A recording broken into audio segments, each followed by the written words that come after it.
Good day, everyone. I'm Kwong, a senior lecturer at Auckland University of Technology in New Zealand. And together with me for this presentation is Associate Professor Mike Cowling from Central Queensland University in Australia. Today we are going to talk about conceiving career coaching during COVID-19, a case study of 2020 ASCILITE Community Mentoring Program. As we all know, mentoring is not a new idea. It has been established for more than decades or even centuries in higher education institutions. In academia, this often takes the shape of a community of practice or various mechanisms for practice sharing, whether that's standing around the water cooler at work or maybe just talking to somebody when you run into them in the hallway. Academia has had mentoring for many, many years. And this is true as well in a lot of professional societies, including ASCILITE, which is the society in Australia for looking at teaching and learning practice, where we have the Community Mentoring Program, and we've recognised over the last however many years that the Community Mentoring Program is useful to meet the demands of both mentors and mentees, navigating individual roles and developing those essential skills that support and empower everybody within the program. However, due to global pandemic starting in year 2020, is the change of mentoring program or being mentors and mentees at a distance. And because of global pandemic, it brought to the forefront a need to understand how mentoring program could be conducted outside the usual norm, such as the hallway conversations or over coffee meetings, and whether or not there was more or less value in mentoring within this kind of new normals. Which brings us to the ASCILITE Community Mentoring Program, which, as with everything else, had to explore this new world of remote mentoring in 2020 and 2021. And it had been running for close to 20 years, but predominantly with those face-to-face meetings. And so we needed to work out how this program could change in a new world where we needed to do things remotely and no longer had the option for people to meet face-to-face, perhaps ever throughout their entire mentoring journey. Given the current global situation, as well as the distance factor, the key mediator to continue running community mentoring program is the use of digital technologies. So the big change ended up being that we needed to run the program digitally. And we found that this was actually really good because it allowed the program to run smoothly 24 hours a week and 7 days a week.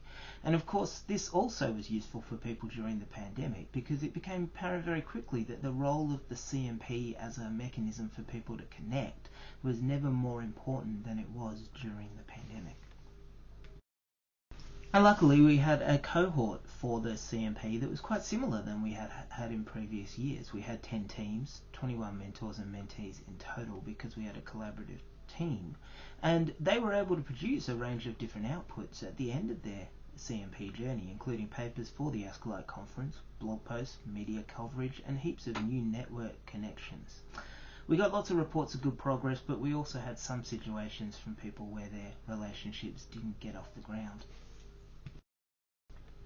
So we decided that it was something that was worth analysing, and we used a lens proposed by Scott in 1998 to analyse our CMP program and to think about how that program would provide support across psychological needs, contacts, the nitty-gritty and the big picture.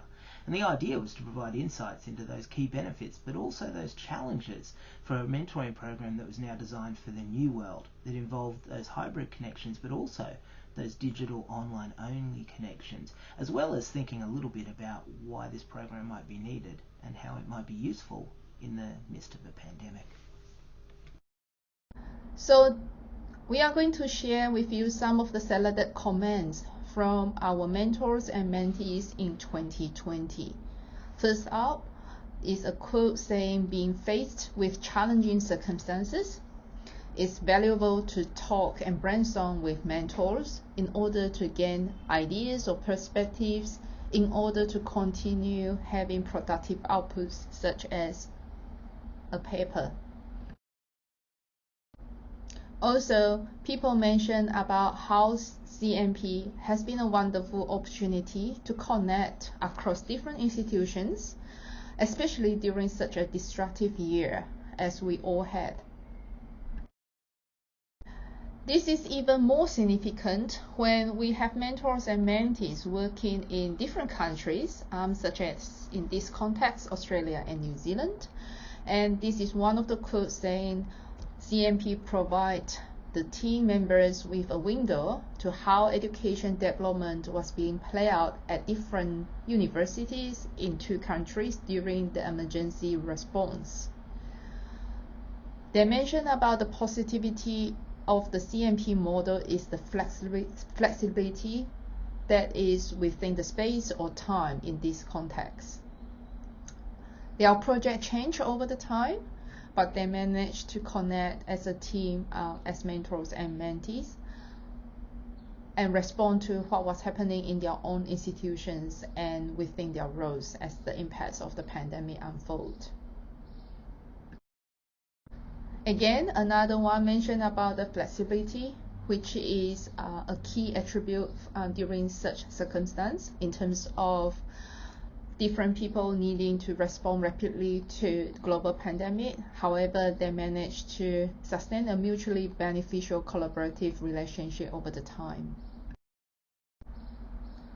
Although some of the teams or parents have to end their relationship, or in this context, CMP program prematurely due to, again, the current situation, the work they have been doing continued despite of the fact that the relationship ended formally.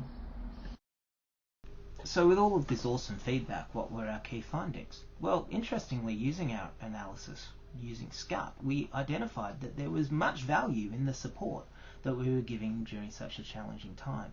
We already knew that people enjoyed the networking aspects of the CMP, but they seemed to be really important to people during the pandemic, and they were about strengthening those relationships and also about continuing relationships with new colleagues, new mentors and mentee relationships after the program finished. So what's next for the CMP program that ASCILITE offers? Well, we're coming up on almost 20 years of the offering of the program, and it seems like a good time to make some changes to the program. And with this data now, we have the opportunity to think about how we might amp up the networking parts of the program, try and improve professional development for staff members, not only between mentors and mentees, but between the entire cohort of people that are involved in the CMP. Make sure that those network connections are really strong, and make sure that people have the opportunity to showcase what they're doing beyond the CMP program and after the CMP program as well. So we'd encourage you, if you haven't already, to look up the ASCILITE Community Mentoring Program, and please, if you're interested in being a mentor in 2022 or in later years, please touch base with us and discuss how you might become a mentor in the future.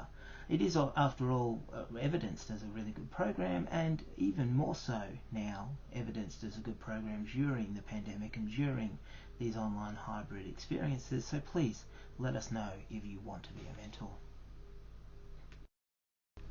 And with that in mind, please do shoot us an email if you'd like to find out more about the ASCILITE Community Mentoring Program or any other aspects that you've heard about in this presentation. Our contact details are here on the slide, and we're more than happy to answer any questions that you may have and have a discussion with you about mentoring, mentees, or the general community mentoring networking experience. Thank you so much for listening, thank you so much for your time, and have a really good day.